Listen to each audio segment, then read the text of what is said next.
I'm Howard Phillips Lovecraft, and today's question comes to us from Kevin, and it's based on an assumption which I have seen bandied about for quite some time, and I wish to address before I get to the question itself.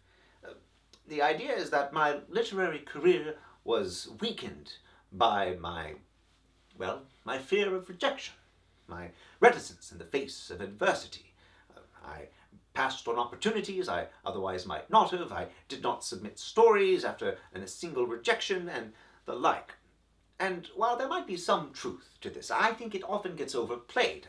I was not some crying child sitting at his desk despairing that no one would ever love him, but I do admit there were times when I perhaps chose the path of least resistance.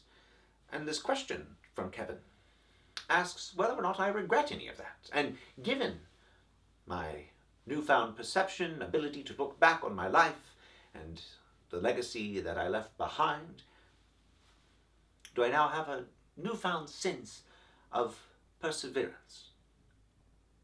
And the answer is really no.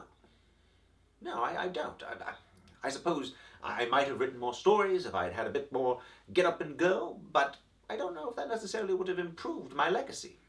Success is a hard thing to truly take control of. There are numerous successful mediocrities who thrive during their lifetime and either gain some level of notoriety after their death or are completely forgotten.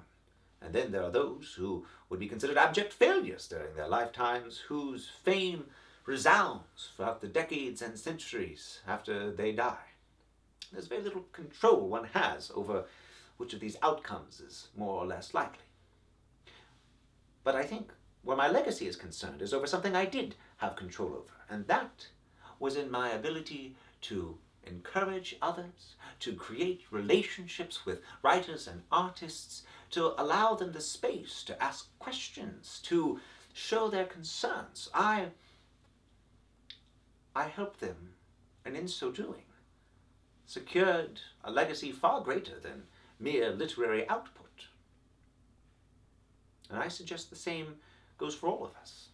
We can't control how wealthy or how famous we will be, but we can control how we touch the lives around us. And it might seem small.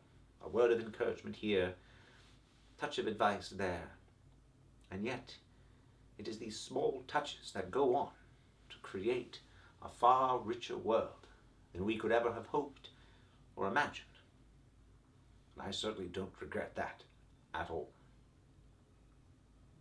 As always, I'm Howard Phillips Lovecraft,